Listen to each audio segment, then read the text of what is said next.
This is Close Encounters of the Bear Kind. Beep, beep, beep, beep. The quickening beeps of the radio signal tell John Hetschel two things. He's getting close to a bear den and the bear inside is waking up. Bears lower their body temperature less than other hibernators, so they're easily awakened. John and his coworkers crunch loudly as they snowshoe across the crusty snow. Bowed down branches of willow shrubs weave a carpet of shadows over the snow, making it tough to spot the small breathing hole that usually marks a bear's den. The scientists look carefully and move slowly. It's not a good idea to step on a bear that's just woken up. John is a biologist with the Alaska Department of Fish and Game. His study area is Tanana Valley, a boggy lowland in central Alaska. It's prime black bear habitat, but most of the ground is too wet for dens.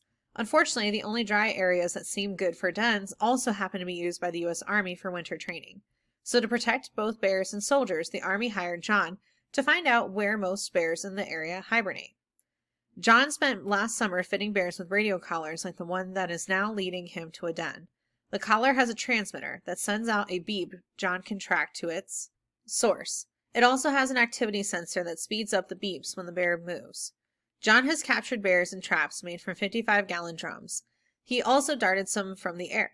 Darting a bear from the open door of a helicopter held in by just a seatbelt or climbing harness sounds challenging, but John says, no, it's not if I have a good pilot. If I'm worried about the helicopter rotors getting too close to the treetops, then it is tough to focus. But if I trust the pilot, it's fairly simple. The more difficult part is following the bear afterward.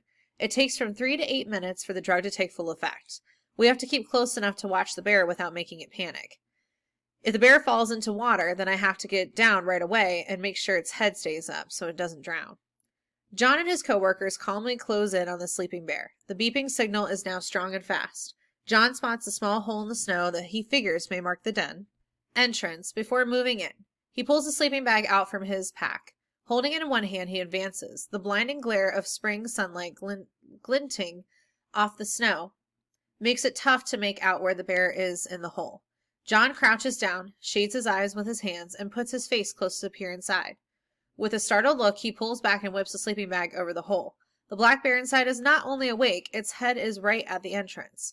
John hopes the sleeping bag will keep the den dark and the bear calm a bit longer. He carefully readies a drug-filled hypodermic needle mounted on a short stick. It will take a good aim and a quick jab to poke the needle into the bear's shoulder muscle. Fortunately, John has had practice, so this bear is drugged safely. He and his coworkers then measure the bear in the den. They return the bear to its sleeping hole after a half an hour. Occasionally, they don't return the bear. Instead, they take it to the artificial den at the University of Alaska, where other scientists can study its hibernation more easily. John has tracked down quite a few bear dens, about 100, he thinks. In most cases, the bear is not so alert and not so near the den entrance. Usually, John must squeeze his broad-shouldered 6-foot-tall frame inside the den, and then, without room to maneuver, jab the tranquilizing needle into the waking bear. Most people probably wouldn't want this job, but John feels that the chance to climb into the private world of a black bear is a great privilege. After studying North American bears for 20 years, John sees bears differently than most people do. Bears are not vicious animals to be feared, he says. I see a lot of the same traits in bears that I see in dogs and even people, including curiosity and playfulness. Sure, bears sometimes attack, but in nearly all cases, there are specific circumstances that explain the bear's behavior. How would you feel if you were sleeping and woke up to see a stranger standing in the room? It's understandable if a surprised bear gets quite upset. John's main worry in his work is not his own safety, but that of the bears. I enjoy the opportunity to study and handle bears, he says, but I also hate to hassle them. It's important to me to be sure the work we are doing is worth what we are putting the bears through. But I have learned that we can't just leave bears alone and expect everything to be okay. We have to know more about bears and bear behavior to protect them and their habitats. This is the call-out box Bear Crazy from the article Close Encounters of a Bear Kind. John grew up in suburban Chicago in a family that didn't much like the outdoors. When he was 13, he saw a National Geographic television program about bear research. It inspired him to apply to a summer school program at the University of Montana, where he met the scientists who were on TV. John eventually went to college at the University of Montana, where he took care of some captive bears for the same scientists. After college, he joined the Peace Corps and went to Cameroon in Africa. There he got interested in the conservation of African wildlife and hoped to make that his specialty. But a motorcycle accident cost him his spleen, making it dangerous for him to work in the tropics. Depressed and in pain from the accident, John returned to the University of Montana. By chance, he overheard a conversation about a bear research project in Alaska. The next thing I knew, he said, I was on a small plane flying out over the flat, featureless snow of the North Slope to some isolated field camp in the middle of nowhere. It was quite a contrast to the African tropics.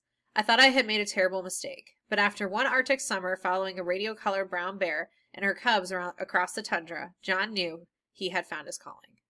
This is the second call-out box in the article, Close Encounters of a Bear Kind. 2 close encounters. You'd think John would have plenty of frightening bear stories, but he doesn't. More bears are killed by people each year than vice versa, he says. I go out of my way not to have problems. I guess maybe I've had a lot of incidents that people who don't know bears might think were scary. But really, it wasn't until last summer that I got into serious trouble. I surprised a brown bear and her 2 yearlings in Katmai National Park. The sow charged, and she meant business. Surprisingly, John is glad this happened. Until then, I couldn't be absolutely sure of what I would be capable of in that situation. I sort of wondered if I might just fall to the ground and start whimpering, but I used my knowledge of bear behavior. I faced the sow, talked softly, and backed away. Nobody got hurt, not John, not the bear. One of John's projects is making a video of how to avoid trouble with bears, and what to do if you have a bear encounter.